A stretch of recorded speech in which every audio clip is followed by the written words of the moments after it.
2025년 9월 모의고사 생명과학 2 11번 풀어볼게요. 이 문제는 제한 효소와 관련된 문제입니다. 지금 35개의 염기쌍으로 구성이 되어 있죠. 염기쌍은 2개가 1개의 쌍을 이루다 보니까 총 70개의 염기겠다라는 걸 추론을 해볼 수가 있어요. 그리고 제가 이 가닥 있죠? 이 3'에서 5' 가닥을 이렇게 표시를 한 상황입니다. 그래서 지금 3'에서 5' 가닥이 바로 아래에 검정색으로 표시한 부분이다 라고 생각하시면 돼요. 그리고 당연히 이제 염기 쌍이니까 이중 가닥이니까 5'에서 3'도 있습니다. 그래서 나중에 이걸 찾아낸 다음에 5'에서 3'도 알아내셔야 돼요. 그리고 이 문제가 제한 요소가 나와 있는데 제한 요소들이 이렇게 약간 뭔가 직선으로 되어 있지 않고 지그재그로 약간 되어 있어요. 그래서 이 부분이 약간 팁이 있는데요. 이렇게 지그재그로 잘려있는 제한 효소들 있잖아요. 이런 제한 효소들을 우리가 전문 용어로 스티키 엔드라고 해요. 한국말로는 점착성 말단이라고 합니다. 네, 뭔가 스티키하다는 거는 들러붙는다는 얘기죠. 점착한다는 뜻이에요. 그래서 얘네들 스티키 엔드 같은 경우는 잘렸을 때 뭔가 이렇게 대롱대롱 매달려 있는 게 있습니다. 그래서 만약에 5'이 대롱대롱 매달린다라고 하면 뭐 5' 오버행이라고 하고, 그리고 만약에 3'이 들랑달랑 거리고 있다 그러면 3' 오버행이라고 하는데, 이것까지는 좀 투 머치인 것 같아서 그냥 스티키 엔드는 점착성 말단이고 뭔가 대롱대롱 매달려 있는 애다라고 기억하시면 되고요. 반면에 블루언트 엔드라고 있어요. 이 블루언트라는 거는 무디다라는 뜻이거든요. 그래서 무딘 말단이라고 한국말로 번역이 돼요. 근데 얘네들은 잘릴 때 그냥 직선으로 찍 잘리거든요. 이렇게 지그재그로 잘리지 않고 직선으로 빡 잘려요. 그래서 얘네들은 뭔가 달랑달랑 거리는 게 없죠. 그래서 무디다라고 할 수가 있고요. 이렇게 달랑달랑 거리는 게 없으니 뭐 오버행이 없다라고 나오는데, 네, 이것까지는 좀 투 머치인 것 같아서 일단은 달랑달랑 거리는 거 있으면 점착성 말단이 스티키 엔드, 그리고 뭔가 달랑달랑 거리는 게 없이 직선으로 잘리면 블루언트 엔드, 즉 무딘 말단이다 기억하시면 되는데, 여기서 나와 있는 효소들을 보시면 다 이렇게 스티키 엔드로 되어 있어요. 다 뭔가 달랑달랑 거리고 있거든요. 그래서 이거를 해석할 때 개인적으로 팁이 있는데, 지금 다 스티키 엔드거든요. 이거를 일단은 블루언트 엔드, 즉 무딘 말단으로 해석을 하세요. 해석을 한 다음에 그 다음에 최종적으로 판단할 때 있죠. 기억, 니은, 디귿 최종적으로 해석해야 되죠. 그때 다시 스티키 엔드로 복원을 시키시면 돼요. 그래서 처음부터 스티키로 해석하면 얘가 이렇게 잘렸는지 이렇게 잘렸는지 막 헷갈리거든요. 그래서 일단은 이렇게 직선으로 잘린다고 간주를 하세요. 그 다음에 다시 나중에 해석할 때는 스티키로 바꾸시면 되는 겁니다. 그래서 일단은 얘네들을 저는 블루언트 엔드라고 해석을 하도록 하겠습니다. 그리고 여기서 제한 효소들 표시할 때 이렇게 다 쓰기 너무 귀찮아요. 그래서 저는 이제 BAMH1, 얘는 그냥 B라고 쓰겠습니다. 그리고 컬러로 조금 더 표시를 용이하게 해보도록 할게요. 그래서 이제 밤 H1은 B라고 핑크색으로 쓸 거고요. 그리고 Echo or One 같은 경우는 그냥 E라고 연두색으로 쓰겠습니다. 그리고 KPN1 같은 경우는 그냥 K라고 쓸 건데 얘는 갈색으로 쓸게요. 그리고 ZO1 같은 경우는 제가 X라고 주황색으로 쓰도록 하겠습니다. 그리고 여기서 문제에서 풀 때 중요하진 않은데 밤 H1이죠. 이 밤 H1이랑 그리고 KPN1 얘네들 같은 경우는 염기의 배열이 좀 비슷해요. 즉 GGATCC인데 얘는 GGTACC예요. 그래서 뭔가 얘네들은 구조가 좀 비슷하게 생겼다? 약간 이런 거를 좀 기억을 해주시면 좋을 것 같아요. 근데 이 문제에서 쓰이진 않아요. 이 문제를 쓰는데 중요하진 않은데, 그 얘랑 얘가 뭔가 여기 가운데 2개만 바뀌어 있고 되게 비슷하게 생긴 애를 자르는구나, 약간 이런 거는 좀 기억을 해주시면 좋을 것 같아요. 그래서 이거는 그냥 체크하고 문제에서 사용하지 않으니까 넘어가시면 되고요. 그리고 이러한 제한 효소들의 특징에 대해서 좀 설명을 드리려고 해요. 얘네들은 여기 나와 있다시피 회문 구조를 가지고 있어요.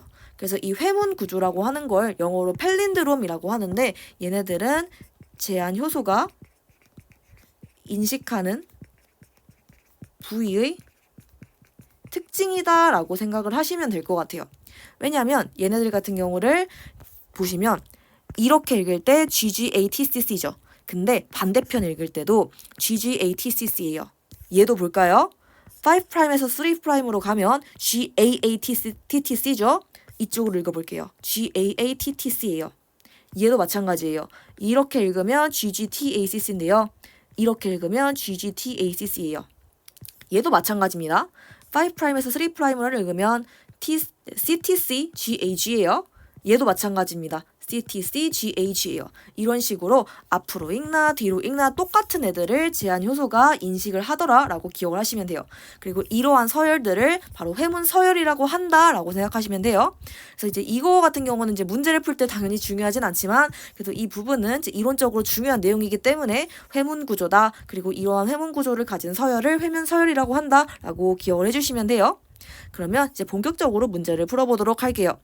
지금 여기서 얘네들은 비스무리한데 얘네들이 뭔가 다르거든요. 그래서 뭔가 이거를 읽을 때 이렇게 CTTAAG 막 이런 식으로 지금 제가 3'에서 5'을 보고 있기 때문에 이제 아래쪽을 보고 있는 겁니다. 이제 E 같은 경우는 이제 3'에서 5'을 볼 때 CTTAAG 약간 이런 식으로 뭐 1, 2, 2, 3, 3, 4 약간 이런 식의 느낌을 가지는 걸 여기서 찾아볼 수가 있거든요. 찾으면 딱 한 곳밖에 안 나옵니다. 바로 기리리 디디니 이거밖에 안 나와요. 지금 기리리 디디니 얘가 CTTAAG 약간 이런 느낌이거든요. 그래서 이 부분이 바로 얘가 인식하는 부위겠다라고 체크를 해볼 수가 있어요. 그리고 한번 이제 얘가 좀 얘네들이랑 다르니까 한번 얘 가볼게요. 얘는 121, 뭐 343 이런 느낌이에요. 그래서 GAG, CTC 이런 식으로 아래가 이렇게 느낌이 오거든요. 그래서 121, 343 이런 느낌이에요. 그래서 이렇게 121, 344 느낌 오는 걸 찾으시면 바로 오른쪽에 있습니다. 그래서 얘네들이 바로 X가 인식하는 부위겠다라는 걸 체크해 볼 수가 있어요. 그러면 얘네들이 이 X라는 거 밝혀졌죠? 그럼 위에 5'에서 이제 3'으로 가는 거 한번 얘네들 써볼 수가 있겠네요. 그럼 한번 써보도록 할게요. echo or y, 즉 E가 인식하는 부위는 G, A, A, T, T, C고요. 그리고 X가 인식하는 부위는 C, T, C, G, A, G 이렇게 되는 상황입니다. 그리고 얘랑 얘 한번 판단해 보도록 할 건데 얘는 CCTAG고요. 얘는 이제 아래쪽 보면 CCATG입니다. 그래서 이렇게 CCTAG 그리고 CCATG 이렇게 반복되는 부위들을 한번 찾아보도록 할 건데 일단은 찾아보면 여기 하나 있고요. 그리고 여기 있네요. 그리고 여기 이렇게 있는 상황이다 라고 갈 수가 있어요. 그래서 얘네들 보면 얘는 가운데가 리드고요. 얘는 가운데가 리드고 얘는 가운데가 딜입니다. 그래서 얘네들은 이제 얘는 같은 요소가 절단하는 거, 얘네들은 나머지 효소가 절단하는 거 이렇게 생각을 하시면 돼요. 그러면 둘 중에 뭐가 B고 뭐가 K지라고 할 수가 있는데 저희가 이 정보를 이미 알고 있죠. 그래서 이 G랑 상보적인 거 기역, A랑 상보적인 거 리을 막 이런 걸 통해서 저희가 기니디를 매칭을 시킬 수가 있어요. 그러면 알 수 있는 정보가 기역은 G의 상보적이죠. 그래서 기역은 G다라는 걸 알 수가 있어요. 아, G가 아니라 C겠죠. 그래서 기역은 C랑 결합하는 애다라는 걸 알 수가 있고요. 그리고 리을 볼게요. 리을 같은 경우는 여기다가 써볼게요.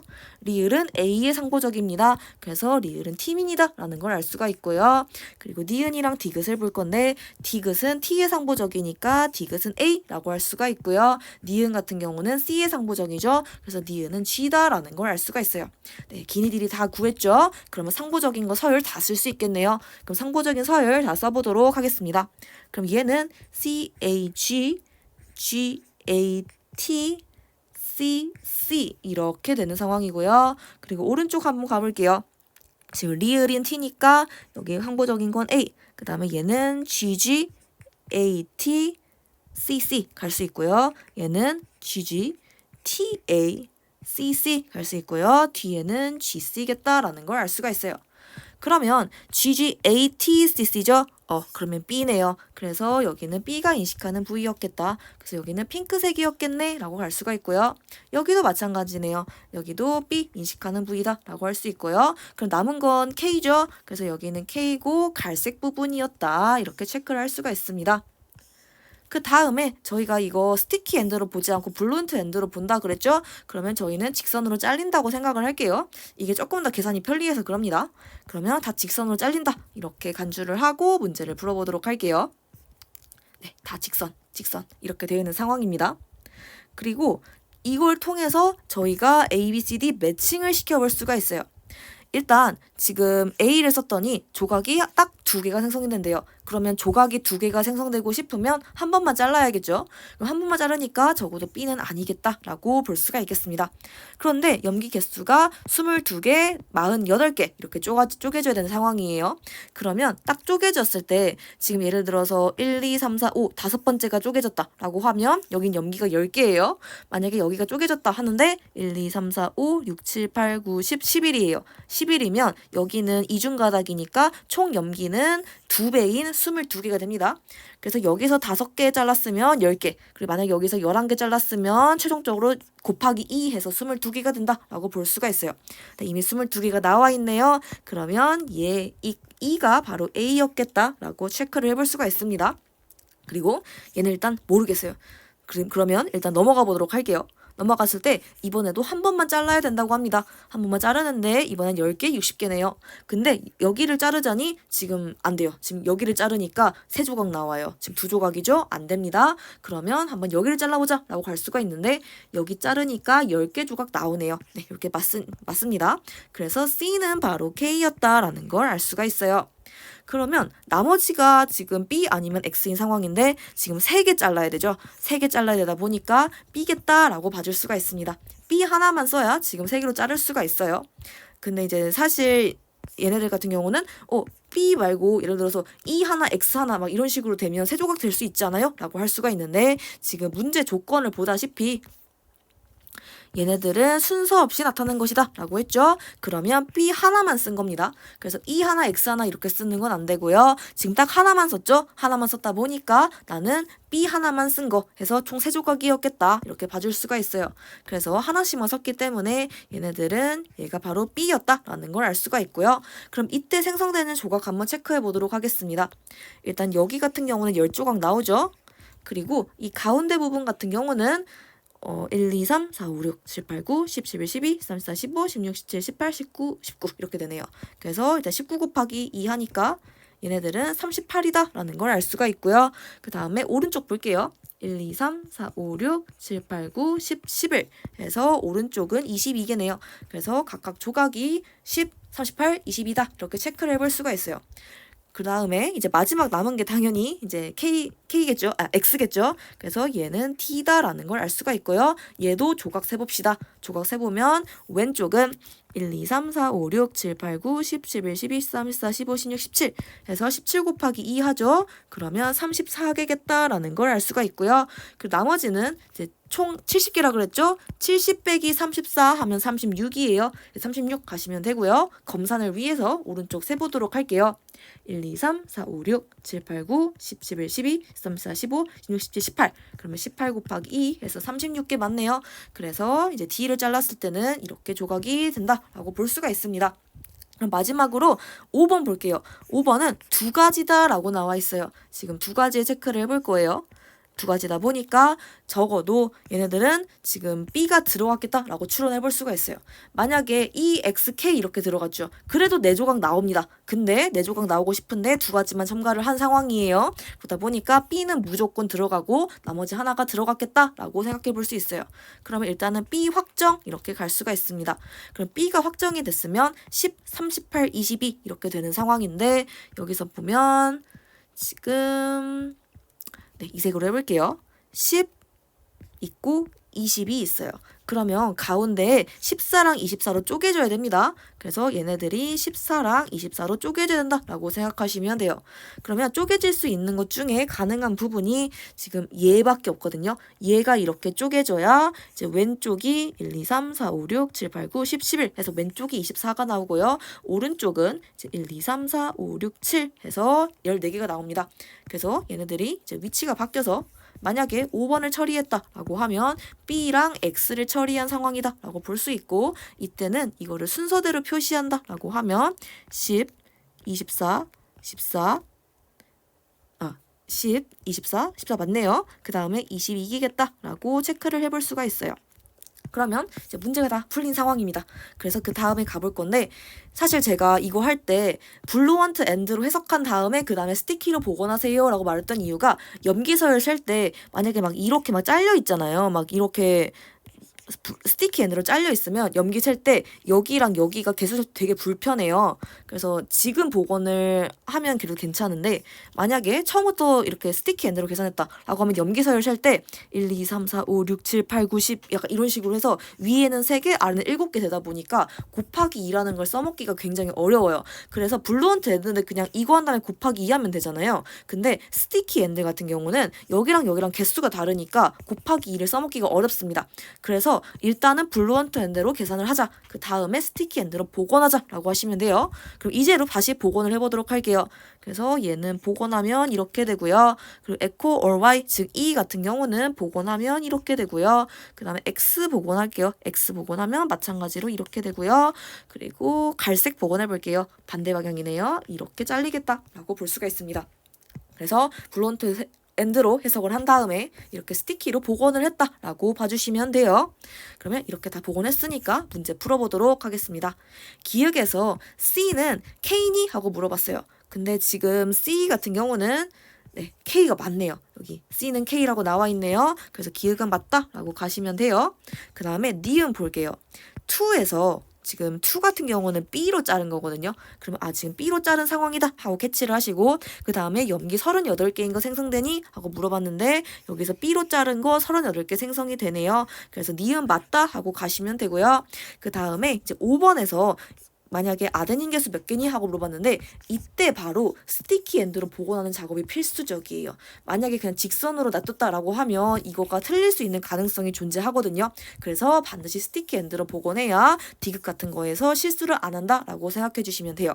그럼 5번에서 지금 22조각인 염기를 한번 찾아봐라 라고 했는데 22조각인 염기는 맨 오른쪽에 있네요. 그래서 맨 오른쪽에 있는 거 한번 찾아보자 라고 나온 상황이고 B랑 K만 그러니까 지금 B만 잘린 그 오른쪽 부분 생각을 해주시면 돼요.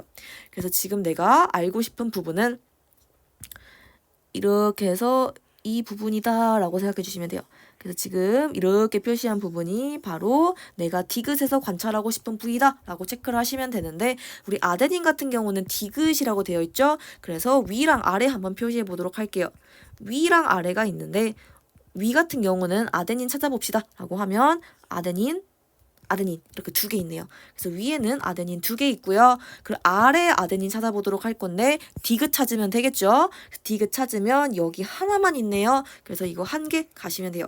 그래서 여기 같은 경우는 만약에 제가 블루언트 엔드로 놔뒀어요. 그러면 사실은 이제 얘 같은 경우는 답이 똑같기는 해요. 왜냐면 블루언트 엔드로 놔두면 위에 아데닌 하나 그리고 아래 아데닌 2개 해서 답은 똑같긴 한데 그래도 혹시라도 이제 이거에서 실수할 수 있는 가능성 즉 다른 문제를 만났을 때 실수할 가능성이 있기 때문에 여기서는 반드시 블루언트 엔드로 복원해 주셔야 돼요.